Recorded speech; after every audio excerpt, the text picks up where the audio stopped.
Well, this morning, Nassau County Executive Bruce Blakeman is launching his bid to become the next governor of New York. He's 70 years old. He will challenge Representative Elise Stefanik for the Republican nomination.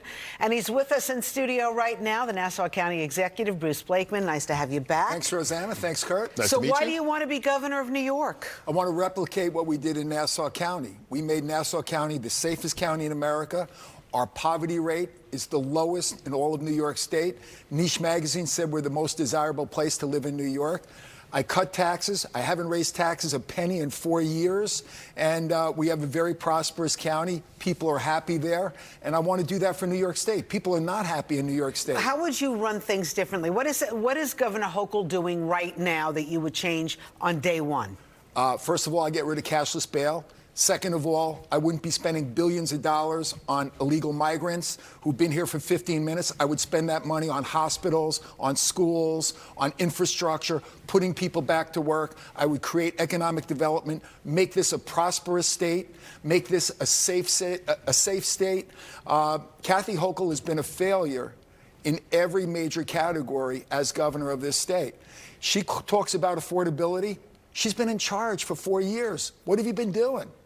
I want to make people prosperous. The way to do that is to create jobs, economic development, make people feel safe in their communities, and build up our education system so our kids get a great education. Before you get to the general election to run against Governor Hochul, you have to win the primary against, at least right now, the main candidate is Elise Stefanik. There may be others that join in, but it's a two-person race right now. The GOP chair of the state, Ed Cox, has already said there won't be a primary. They're putting all their eggs in the Stefanik basket. Why do you think that will change? Well, he doesn't speak for all Republicans in New York State. He's the state chairman. First of all, I have a much stronger organization than the state organization in Nassau County. We raised about $7 million last year for our candidates. I think New York State GOP raised about $300,000. So they've lost races. They're running the wrong people. We need people who have a record of achievement. What I've done in Nassau County, in a county with 110,000 more Democrats, I won in a landslide by 36,000 votes because I not only got Republican votes, but I got independent men, independent women. Hispanic American and Latinos voted for me. Asian Americans voted for me, and I got historic numbers in the African American community. A Republican in the African American community typically gets about 9% of the vote. I got 32% of the vote because I delivered. I delivered for every community, for every constituency. And that's what I'll do for the state of New York. Can you do that statewide? People on Long Island have known you for years, for decades now. People in the city know you. Statewide, your name recognition is not there. Obviously, it's very challenging as a Republican to run statewide in a heavily Democratic state. How can you transfer what you've done in Long Island to a statewide election? Just talk about my record, putting New Yorkers first, telling people what I did in Nassau County, and I'm going to do the same thing when I become governor.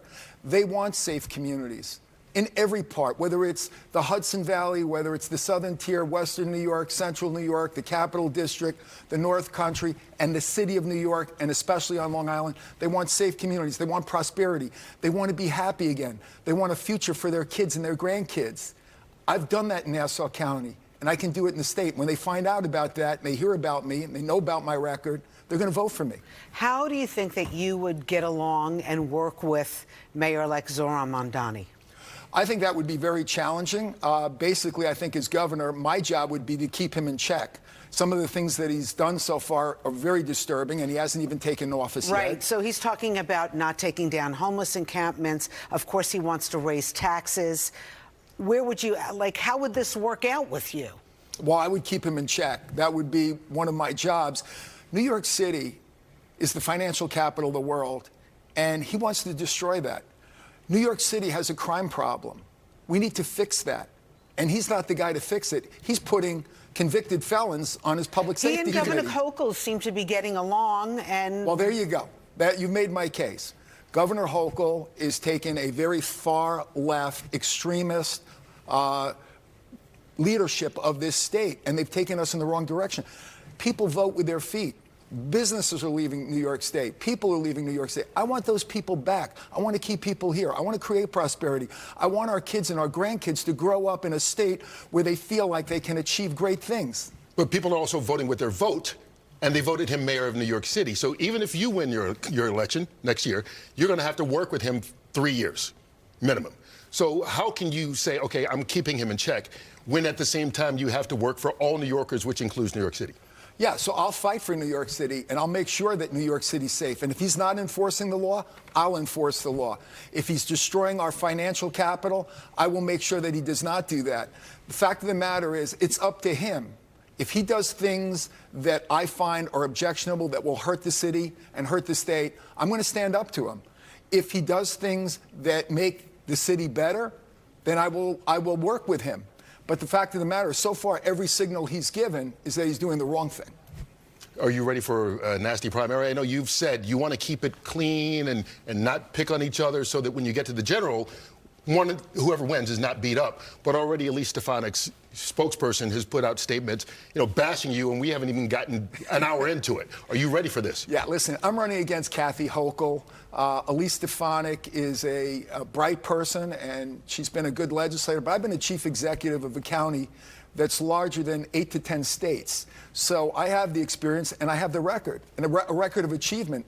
And if I can do in New York State what I did in Nassau County, this will be the most prosperous and safest state in the United States. And affordable, because everybody agrees it's getting very expensive to live. Absolutely, absolutely. But she's been in charge, Kathy Hochul, for the last 4 years. And if she doesn't know why it's not affordable, it's because of her lack of leadership. All right, this is just the beginning. You just made the announcement just about an hour or so ago. We thank you for stopping by. Here's one of your first stops. It's my honor. Thanks so much for having me. Thanks, Bruce Blakeman. Appreciate it.